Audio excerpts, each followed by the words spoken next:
It is not difficult to get trapped by economic necessity and settle for existence rather than substance. We all have a choice. We can either make a living or design a life. We are all affected by 5 factors. The first is environment. The second is events. The third is knowledge. The fourth is results. And the fifth, and often overlooked factor that affects our lives is our view of the future. Our dreams. Of all these 5 influences, make sure your dreams are the greatest influence on your daily decisions and activities. Put another way, make sure that the greatest pull on you is the pull of the future. For your dreams to greatly influence you, for the future to pull you, your future must be well planned. There are 2 ways to face the future. One is with apprehension, the other with anticipation. Guess how many people face the future with apprehension? Why? They don't have it well designed. And without really thinking about it, they have probably bought someone else's view of how to live. You will face the future with anticipation when you have planned a future you can get excited about, when you have designed your future results in advance. In this way, the future will capture your imagination. It will exert an enormous influence on you. And to design your future, you must have goals.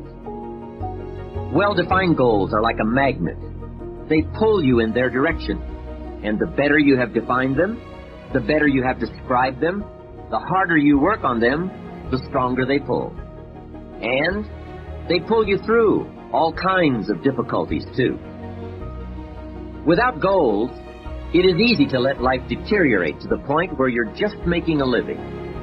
It is not difficult to get trapped by economic necessity and settle for existence rather than substance.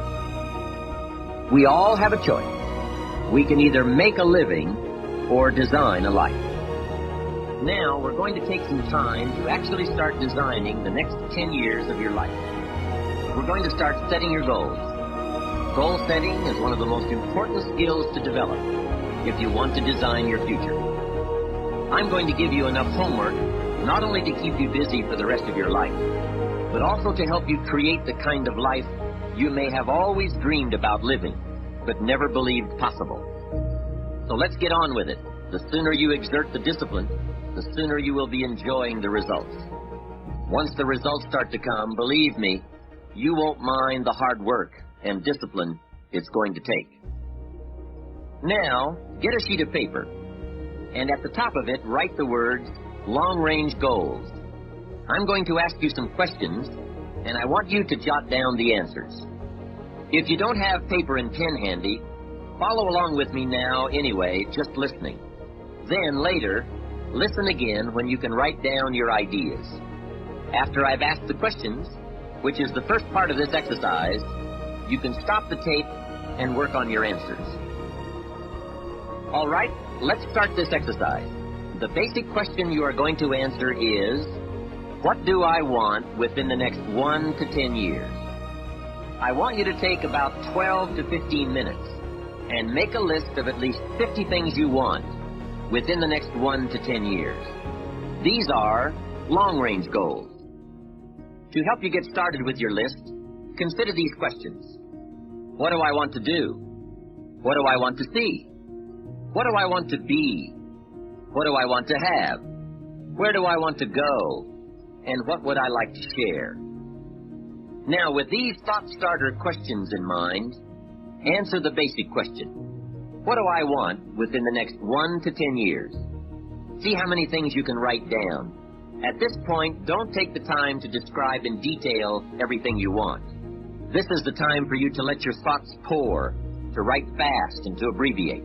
For example, if you just write down 380, you'll know what that means. You don't have to describe the color and the interior of the car. You'll do that later in this exercise. I want you now just to abbreviate and write fast. Make the list as long as you possibly can. Try to write down at least 50 items. 50 things you want within the next 1 to 10 years. These are long-range goals. Spend about 12 to 15 minutes on this. After you've completed your list, you're ready for the next part of the exercise. Go through your list, and next to the things you think you can accomplish or acquire a year from now, write a number 1. Next to the things you think it will take 3 years to realize, write a 3. Next to the things it will take 5 years to accomplish, write a 5. And next to the things it will take 10 years to accomplish, write a 10. Go through this list now to the best of your ability and say, that looks like it will take me about a year, or 3 years, or 5 years, or 10 years. Some big goals might be out there 10 years from now. Once you complete this part of the exercise, you might come to the conclusion that you need a lot more 3-year goals and less 1-year goals, for example, or that you need more 10-year goals. You see, while you're working on one goal, you must have something else in the planning stages. If you don't, what happened to some of the early Apollo astronauts could happen to you. After they came back from the moon, some of those astronauts experienced deep psychological and emotional problems. And the reason for that? Why, after you've been to the moon, now where do you go? That seemed to be the end, the finish. What later astronauts did was to make sure that they had major projects lined up after they returned from the moon trip. The way you enjoy life best is to wrap up one goal and start right on the next one. Don't linger too long at the table of success. The only way to enjoy another meal is to get hungry. Another thing to check for on your list is that you have included goals for each of these 3 important categories. First, make sure you've listed your economic goals, your goals for income, profits, and productivity.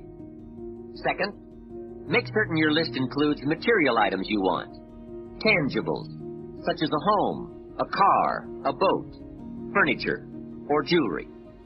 Don't attach the wrong importance to things, but they are important. Third, you'll want to include on your list goals for personal development. Write down all your personal development goals. Your goals to be more physically fit, to lose weight, to be more decisive, to be a more effective leader, to be a better communicator, to learn another language. Of course, there are other types of goals to consider: family goals, social goals, lifestyle goals. This is pretty heavy homework. But remember, whether or not you do your homework shows up in the marketplace as well as in the classroom. After you have determined which of your goals are 1 year, 3 year, 5 year, and 10 year, and after you've made certain your list includes economic goals, things, and personal development goals, I want you to go back to this list again. Now pick out the 4 most important 1-year goals, the 4 most important 3-year goals, the 4 most important 5-year goals, and the 4 most important 10-year goals. Those 16 goals will give you plenty of work for now. Get out some more paper, and in a brief paragraph, describe each goal. How high, how long, how much, what size, what model, what color, for example. Also describe why it is important to you. This is a process where you either talk yourself into it or talk yourself out of it, which is good. When you're unclear as to why something is important, usually you put only half-hearted effort into it. What you want is a powerful motivator, but the reason why you want it is an even more powerful motivator. It has greater pull. You may find that some of your goals you thought at first glance were important are not important after all. Do some reflecting, refining, and revising. The point is, right now, try to have approximately 4 1-year, 3-year, 5-year, and 10-year goals that you truly believe in, that inspire you, that you've sold yourself on. When these goals and the reasons you want to obtain them are each clearly described in a brief paragraph, transfer this information to a journal or some type of notebook that you can carry with you easily and refer to often. It's essential to set aside some time every week to review all of your goals, to rearrange them, redo them, restructure them, to add goals, or to tear up the whole list and start over. Goal setting is not something you do just once. It's a continual process. Also, you must constantly check your progress toward your goals. You don't want to fall too far behind on, or worse, lose sight of, your important goals. Now, just as important as your long-range goals are your short-range goals.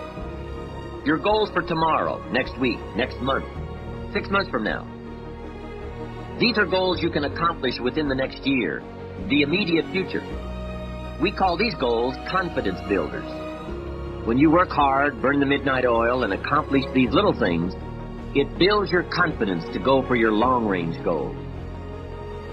Write down in your notebook or journal all the little things you would like to have or accomplish in the next year. How you set up this list is up to you. You might want to break it down by week or by month. Set it up in whatever way works well for you. Part of the fun of having a list is being able to check off something as obtained or completed.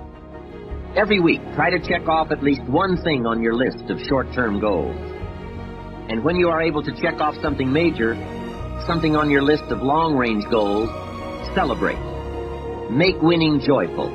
Congratulate yourself. It is very important to celebrate progress. We grow from two experiences. One is the joy of winning, and the other is the pain of losing. Here's what that also means. Make losing painful. Put it on yourself. If you set something up, fooled around, didn't pull it off, put it on yourself. And get around people who will help in this area.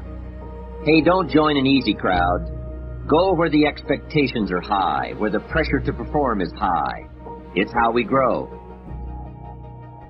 Here's a most important question to spend some time answering. What kind of person will I have to become to get all I want? Write down a few thoughts on that. Write down some skills you'll have to develop, for example, and some of the things you're going to have to learn. Just spend a little time writing a few sentences on this. What kind of person will I have to become to get all I want? The answer to this will give you some personal development goals. Remember that income does not far exceed personal development. All of us have to do this kind of self-examination.